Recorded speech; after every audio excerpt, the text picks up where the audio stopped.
Bonjour à tous, j'espère que vous allez bien. J'ai envie de vous faire un partage par rapport à un sujet que je viens d'intégrer, de conscientiser, de la clairvoyance, du clair ressenti, en souhaitant que ça puisse vous servir, vous aider sur votre propre chemin. Je me suis mise dos au vent, donc normalement ça devrait aller, ça ne devrait pas déranger. Si c'est pas le cas, je ne vous partagerai pas cette vidéo et je la referai dans un autre endroit. J'ai intégré récemment une grosse prise de conscience sur des attentes, de grandes attentes que j'avais concernant le sujet de l'empathie envers autrui. Je vais faire comme ça, comme d'habitude, en fonction de mon inspiration. En fait, j'avais des attentes colossales concernant la capacité de l'autre à se mettre à ma place concernant certaines personnes, alors que ces personnes-là sont dépourvues d'empathie ou en ont très peu.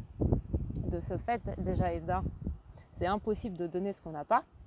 Et ensuite de deux, on doit d'abord se l'offrir. On se l'offre nous-mêmes.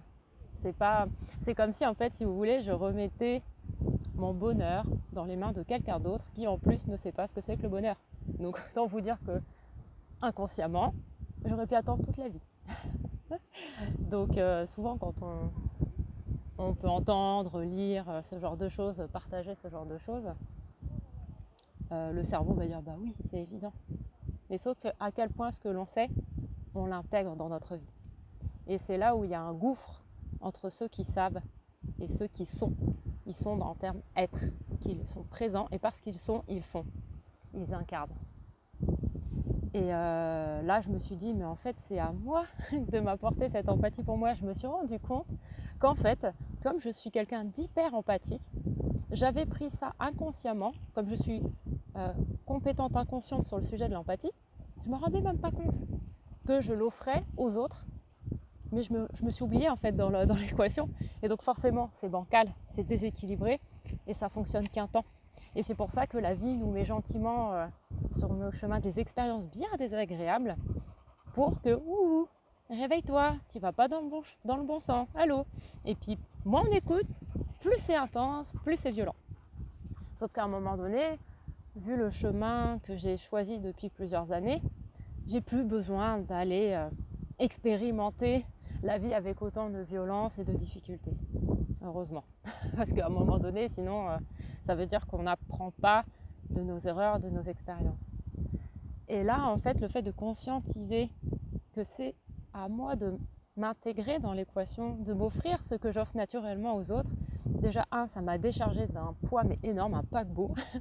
Parce que déjà, les personnes pour qui j'avais ces attentes-là, déjà, je les ai plus, pour commencer. Je développe du coup de la compassion parce que je me rends compte que c'est pas son sujet. Ça me permet du coup d'aborder des situations qui nécessitent de l'empathie pour moi différemment. Ça me permet de communiquer différemment, de mieux intégrer l'autre tel qu'il est. Et donc de me poser la question à moi-même comment moi je peux me l'apporter. Et ça change tout. Déjà par rapport à la relation à moi-même et la relation aux autres. Et j'ai vraiment cette sensation de légèreté. Donc la leçon que j'en tire, que je vous partage aujourd'hui, c'est soyez très attentifs à vos attentes, surtout envers les personnes les plus proches de vous en termes d'affect, que ce soit vos parents, vos conjoints ou conjointes respectifs, vos enfants, vos meilleurs amis.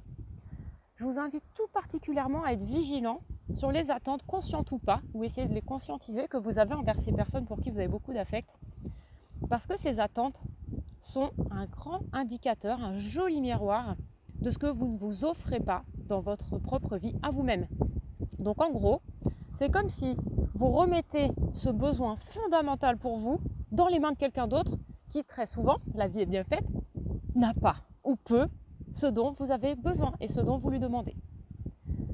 Et je pense que si vous arrivez à avoir suffisamment d'ouverture et d'honnêteté avec vous-même, vous en trouverez forcément une, aussi petite soit-elle, parce que ça peut être un bon exercice pour vous de vous dire à quel point ce que vous attendez de l'autre, vous l'intégrez vous-même dans votre propre vie, vous l'offrez, ou en tout cas, vous faites en sorte d'organiser votre vie de manière à vous apporter ce que vous attendez des autres qui vous offrent à vous-même. Je ne sais pas si je suis claire, mais c'est comme ça que ça vient. Et ensuite, vous vous rendrez compte à quel point, en fait, vous êtes dur avec vous-même déjà pour commencer, comme moi j'ai pu l'être, et que qui mieux que vous peut vous apporter ce dont vous avez besoin, et que vous pourrez attendre bien longtemps si vous remettez ce besoin dans les mains de quelqu'un d'autre, en fait. Nous sommes nous-mêmes responsables de notre propre bonheur, de notre propre bien-être. Bien sûr qu'après, il y a des interactions avec les autres et que ça demande du coup de la communication, mais en aucun cas l'autre est obligé de répondre à nos besoins. Donc voilà, je vous invite sincèrement, si vous voulez passer un cap sur ce sujet-là, de prendre le temps de vous poser cette question, d'écrire, parce que des fois les choses elles peuvent arriver spontanément parce que c'est le bon timing, vous regardez la vidéo, ça fait écho et boum, il y a une révélation, une prise de conscience, ou alors vous sentez au fond de vous, c'est pas encore tout à fait mature, mais il y a ce sentiment, cette sensation, cette conviction, peu importe le mot que vous imitez, qui vous dit oui, creuse le sujet. Et je vous invite dans ce cas-là à prendre le temps parce que les choses se décantent en fait, on est comme la nature, ça prend du temps, on n'est pas des machines, parfois ça peut être instantané parce que c'est le bon timing, mais c'est pas tout le temps comme ça. Donc si vraiment c'est important pour vous, accordez-vous ce temps-là et prenez le temps d'écrire et de le travailler. Voilà, hâte d'avoir vos retours et belle journée.